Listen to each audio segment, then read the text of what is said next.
Hello everyone, Silent here, and welcome back to another Minecraft video. Mojang is wrapping up development of the 1.19 update. There hasn't been any new 1.19 features recently, and the only thing we've been getting is a bunch of small bug fixes and tweaks. All signs are pointing to 1.19 releasing rather soon, from what I can tell, and we also have the confirmation of some cancelled features in the 1.19 update as well. Fireflies have been cancelled, the birch forests are not going to be updated, and bundles have been delayed to some future update. Mojang has also stated that there's going to be some parity differences when it comes to mud between Bedrock Edition and Java, and that is due to a pathfinding bug on Bedrock, so that means that they don't have enough time to fix that bug, kinda meaning that 1.19 is going to be releasing rather soon. If I had to guess, I would say that 1.19 is probably going to be releasing in the next month or so. A June or July release would line up pretty well with the standard Mojang release schedule. They always like to drop a summer update. So keep your eyes peeled for some Java Edition pre-releases or some Bedrock Edition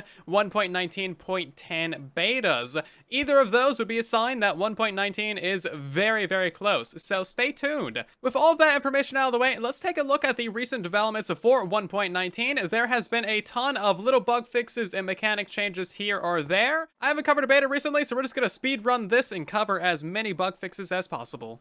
So let's hop into the first beta, shall we? 1.19.023. This beta has a temporary bug fix where the allay can not go to the nether because it would suffocate in blocks. However, it still appears that allays go to the nether just fine. I've gotten it through several times. It'll walk through on its own when chasing an item or using a lead. I haven't seen it suffocate, but keep in mind, if you can't get these guys to go to the nether, then it's for their own good, because right now they're kind of suffocating blocks. This temporary bug fix also points towards 1.19 being very, very close to release date. I haven't seen very many temporary bug fixes in my time, so it's kind of an odd one. There's a small mechanic change to how Skulk spreads. It cannot spread past fire or soul fire, which is actually a pretty interesting mechanic. So as you can see, if we kill a bunch of things in here, the Skulk is going to be limited to just within the fire. If we give it a little bit of an opening, then it's going to spread over to there, as you can see.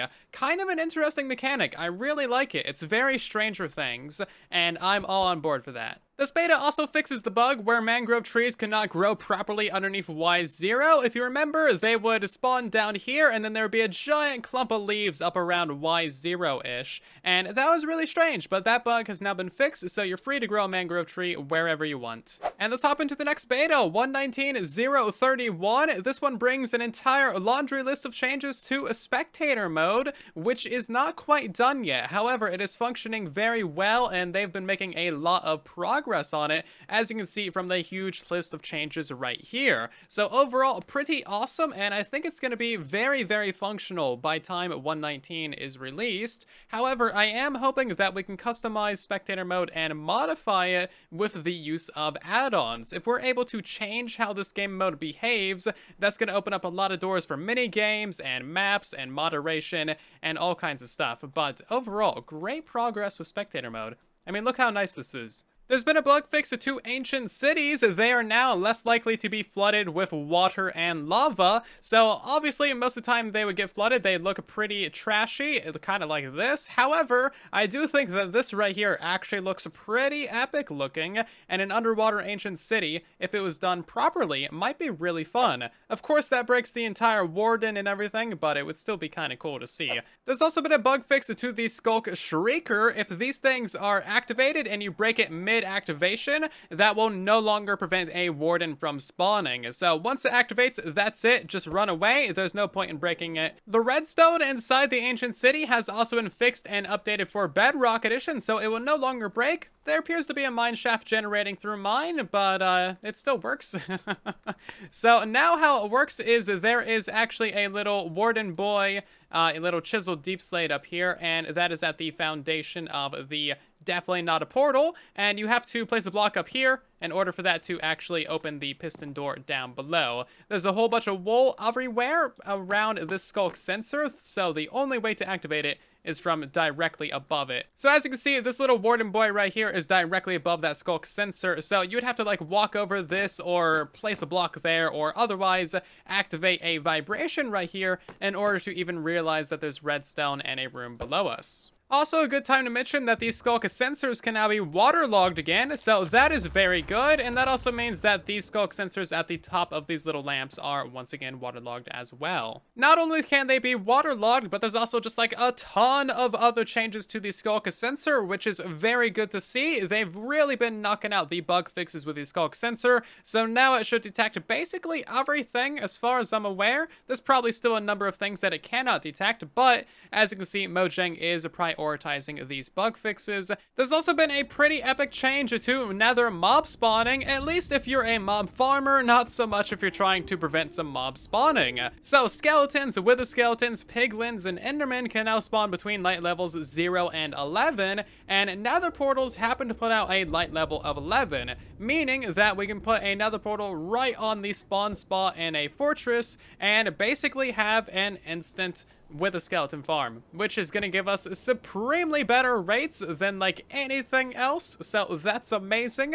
My 2700 skulls per hour farm is going to get a huge buff, and I'll have a new with a skeleton farm out for 1.19, assuming that this change is still in the update. Torches can no longer be placed on bells in any orientation, so if you want another cursed item in your Minecraft world, go place some torches on some bells before 1.19 releases. There's been a nice little change to how boats and minecarts are broken, so if you have a chest boat and you break it, that'll drop off as one item instead of splitting into two, and this affects all of the different chest boat varieties as you can see here. Now this also affects minecarts as well, so if you break a chest minecart, that's going to break off as like a chest minecart item instead of splitting into two. That affects the hopper minecart, the TNT minecart, and it does not affect the command block minecart because we can't have nice things. They fixed the bug where you can crash the game if you attack a player who is wearing thorns and you're also wearing thorns, so keep that in mind. 1.19 will be fixing this bug, but until then, if you're fighting somebody who's wearing thorns and you're wearing thorns, you might crash. Moving on to the next beta, 1.19.029, there's been some upgrades and buffs to the Warden. Its range attack will now bypass the shield and armor apparently, so as you can see, the ranged attack now does about 10 damage. I am wearing full protection for netherite, and the cooldown for this ranged attack is now 2 seconds, so it can hit you with one of these bad boys every 2 seconds that you're in the area. It's honestly pretty powerful. This ranged attack is no joke. There's also a custom death message for it. As you can see, Silent Whisperer was obliterated by a sonically charged shriek whilst trying to escape the Warden.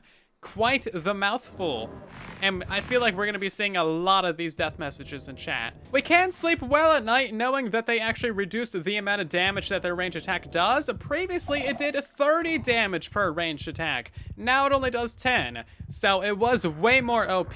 How you doing, buddy? There's been some technical changes to these skulk blocks. So now pistons and sticky pistons will interact with all of these blocks a little bit differently. As you can see, the regular skulk blocks can be pushed and pulled. No issues there. The skulk catalyst cannot be pushed or pulled. Unfortunately, the shrieker can't be pushed or pulled, and the sensor can't be pushed or pulled either. Now, the little vine thingies, those just get destroyed, and of course they can't be pulled either. There's been a slight change to frog spawn. It will now get busted by flowing water, so if we put a flowing water there, as you can see, that will destroy the frog spawn. And there's also another little bug with it. As you can see, I can't place it right here if I click on it, but if I go like above it, then I can place it. You gotta have like kind of the right angle to place it. Can't place it right here, can place it if I am a little bit higher. Frog spawn does have to be on a water source block. It can't be on the flowing edges of the water. All the minecart recipes are now shapeless, so hopper minecart can be crafted however you want. Same for the TNT minecart, the chest minecart,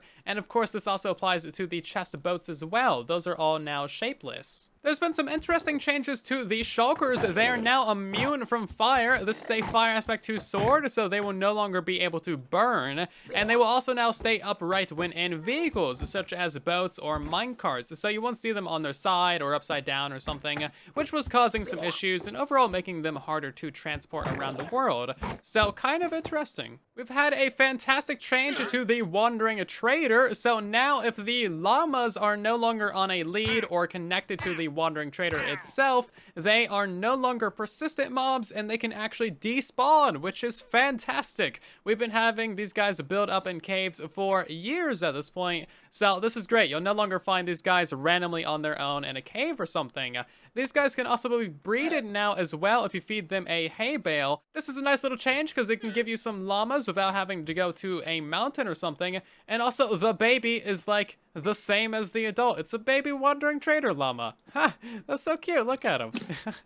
And of course, if you want to, you can put the standard colors of carpet on them to give them whatever texture you want to. Or if you take that off, they'll just have the Wandering Trader texture. Just a couple of changes from the 1.19.027 beta. The Wither can no longer destroy or damage the reinforced deep slate at the definitely not an ender portal. And the Ender Dragon also cannot delete this stuff either. Even more confirmation that this is definitely not a portal to another dimension. Mangrove roots are now compostable, and they're actually a pretty good compostable item as well. They fill up the composter really fast, and propagules are also compostable now as well. They're pretty alright, but they're not like super duper fast. However, muddy mangrove roots can not be composted. Basically, all foliage can now be placed on the mud and muddy mangrove roots. That includes a sugarcane if it has water, all of the sapling and azalea types, propagules, grass, the nether, grasses, ferns, and all of the flowers, dead bushes, bamboo,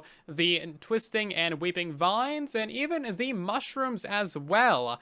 And yes, I did run out of room. There's a lot of foliage in this game, okay? Jeez, man. So in total, everything on the top half of the chest can be placed on the mud and muddy mangrove roots, and the things on the bottom cannot be placed on it. If there's water on top of the mud or muddy mangrove roots, then the small drip leaf can be placed on top of that as well. And finally, moving into beta 1.19.025, the Skulk Shrieker can no longer be powered by redstone, and if it does get activated by a Skulk Shrieker or something else like that, running away from it is not a valid way of avoiding a Warden. You used to be able to just run away from it and it wouldn't summon a Warden, but now basically no matter what you do, it's going to summon a Warden. So watch out for these things. They actually are dangerous. The Warden will now prioritize the player even if it's angry at some mobs. So if I were in survival, it would attack me first, kill me, and then go attack the zombies or whatever else is in the area. So you can't use other mobs as a distraction to try and get away from the Warden. It's going to target you first. Playing a goat horn is now instant the moment you press the button, and then the cooldown happens, and unfortunately the goat horn has absolutely no impact on the Warden whatsoever.